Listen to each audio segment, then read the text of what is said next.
जंतर मंतर आंदोलन के दौरान छात्रों के आंदोलन पर, सीजेपी के आंदोलन पर प्रधानमंत्री का एक सेल्फी वीडियो संदेश, जिसे सीधे युवाओं को संबोधित करते हुए रिकॉर्ड किया गया था, जो जेन जी जनरेशन के नाम प्रधानमंत्री का सीधा संबोधन था, वह फेसबुक से 5-6 घंटे गायब रहा। सरकार की सख्ती हुई, फेसबुक ने उस पर माफी मांगा, उसकी माफी हुई नहीं हुई एकदम अलग विषय है, लेकिन सवाल तो कई इससे उत्पन्न हो गए हैं कि मेटा ने इस दौरान जो उसका एक एक्सेप्टेंस, स्वीकारोक्ति आई कि कुछ सामग्री को ज्यादा लोगों तक पहुंचाने के लिए उसे पैसे मिले थे। आप सोच के देखिए कि जो कंटेंट उस दौरान मेटा के प्लेटफॉर्म फेसबुक और इंस्टा पे गूंज रहे थे, दिखाए जा रहे थे, आसानी से दिख रहे थे, लोगों तक पहुंच रहे थे, उसे क्या पहुंचाने के लिए, ज्यादा से ज्यादा लोगों तक पहुंचाने के लिए क्या मेटा को पैसा दिया गया? और यदि यह पैसा दिया गया तो इसका अर्थ है कि आज सूचनाओं पे, आज जानकारियों पे सरकार का नियंत्रण माने इस हद तक भी नहीं बचा है कि सरकार देश हित में संप्रभुता की रक्षा के लिए चीजों को रेगुलेट कर सके, कंट्रोल कर सके। दूरदर्शन का दौर जा चुका है और आज जिस दौर में आप हैं, आज सूचनाओं का नियंत्रण दुनिया की सारी सरकारों के हाथों से निकल चुकी है। आज उसका नियंत्रण ऐसे ट्रिलियन डॉलर वाली, बिलियन डॉलर वाली कंपनी के हाथ में है, जो छोटी सरकारों की बातों को तो सुनती तक नहीं, क्योंकि भारत मेटा के लिए एक बहुत बड़ा बाजार है। इसीलिए वहां से सख्ती भी का असर हम देख पाए। लेकिन सवाल यह नहीं कि सख्ती का असर क्या हुआ, कि प्रधानमंत्री का संदेश 5-6 घंटे किसी मंच से गायब रहे, या क्या यह कह दिया गया कि यह एल्गोरिदम के कारण हुआ?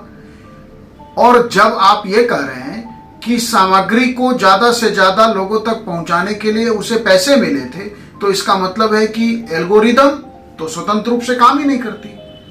जब एल्गोरिदम स्वतंत्र रूप से काम नहीं कर रही है, तो इसका मतलब है कि जिस बात के नाम पे कि आपका कंटेंट अच्छा होगा तो एल्गोरिदम खुद उसको प्रमोट करेगा, ये सब बात बेमानी है। फेसबुक या उनका जो अपना एल्गोरिदम को कंट्रोल करने का कोई ऐसा मैकेनिज्म है जो उनके हिसाब से काम करता है, जो उनके इनकम को बढ़ाता है, या जो सामग्री वो चाहते हैं कि प्रमोट हो, वो प्रमोट हो जाता है। अब जो चाइल्ड अब्यूज को लेके जो वीडियो कंटेंट है, उस पे भी मेटा की सफाई एक अलग विषय है। ऐसे ही जो सोशल मीडिया को लेके जो दूसरा बड़ा सवाल आपके सामने है, हम सबके सामने है, डीप फेक सामग्री का। डीप फेक सामग्री जो भी व्यक्ति सार्वजनिक पब्लिक लाइफ में है, या जिनका इमेज ही उनका कैरियर है। आप देखिए कि जो स्टारडम की दुनिया के लोग हैं, उनका तो पूरा कैरियर उनका इमेज है, और इस डीप फेक सामग्री के दौर में क्या उनके इमेज की रक्षा कैसे होगी? किसी डीप फेक प्रोग्राम से, किसी वीडियो से, किसी संदेश से क्या उनके कैरियर को कमजोर नहीं किया जा सकता? या हो सकता है कि कैरियर ही नष्ट हो जाए। सार्वजनिक जीवन में जो लोग हैं, जो पब्लिक लाइफ में हैं, स्पेशली पॉलिटिक्स में, समाज सेवा में, या धर्म के क्षेत्र में काम कर रहे लोग हैं, उनका तो सार्वजनिक जीवन बहुत बड़े खतरे में है कि इस डीप फेक सामग्री के। आप देखिए कि अभी एक वीडियो जो सोशल मीडिया पे तैर रहा था कि जिसमें नितिन गडकरी को E20 पेट्रोल में जो ब्लेंडिंग की गई इथेनॉल की, वो निर्णय नितिन गडकरी ने स्वयं लिया और यह डीप फेक वीडियो चल रहा था, वो बॉम्बे हाईकोर्ट गए, बॉम्बे हाईकोर्ट ने उस पर सख्ती किया। तो अब सार्वजनिक जीवन में जो बैठे लोग हैं उनके विरुद्ध यदि कोई deep fake content social media पे तैर रहा है, उनका संज्ञान में आना, फिर आप उसको सोशल मीडिया कंपनी से जब तक आप संपर्क करेंगे वो कंटेंट जब तक हटाया जाएगा, यदि कंपनी हटा नहीं रही आप कोर्ट मूव करेंगे। इस दौरान पब्लिक लाइफ के लोगों का जो पब्लिक इमेज को डेंट लग जाएगा, उसको रिपेयर कैसे किया जाएगा? और इन कंपनीज को बिलियंस डॉलर कमाने देने के लिए क्या ये फ्रीडम देना ठीक है कि वो जो सामग्री चाहें आप सोशल मीडिया पे अपलोड कर दीजिए और वो सामग्री चल जाएगी? आपके इमेज को, आपके कैरियर को जो भी नुकसान होना है वो आप जानिए। तो ये एक सवाल है। इसलिए सोशल मीडिया, आप ये समझ सकते हैं कि भस्मासुर जैसी स्थिति में पहुंच रहा है, जो किसी के इमेज को अर्श से फर्श और फर्श से अर्श तक ला सकती है। और सार्वजनिक मंचों पर जो दुष्प्रचार है और सिर्फ राजनीतिक बदनामी का हथियार नहीं है अब रहा ये कि आपके इमेज को खत्म कर दिया गया, आपके इमेज को डेंट लगा दिया गया, ये नहीं, बल्कि आज यह आर्थिक अपराध का भी औजार बन चुका है। कैसे इसे रोकेंगे, कैसे इसे कंट्रोल करेंगे? ये तो खास लोग हैं, प्रधानमंत्री हैं, नितिन गडकरी हैं, अमिताभ बच्चन हैं, या कोई भी इस तरह के लोग हैं जो अपने इमेज के लिए लाखों खर्च कर सकते हैं, कोर्ट जा सकते हैं, हाई कोर्ट, सुप्रीम कोर्ट जा सकते हैं, महंगे वकील रख सकते हैं। आम आदमी क्या करेगा? आम आदमी के लिए यदि कोई वीडियो कंटेंट सोशल मीडिया पे तैर रहा है, उस आम आदमी की दुनिया छोटी होती है, लेकिन दुनिया तो उसकी भी होती है ना। किसी व्यक्ति को यदि 100-200 लोग जानते हैं तो क्या उस व्यक्ति का कोई अस्तित्व, एग्जिस्टेंस नहीं है?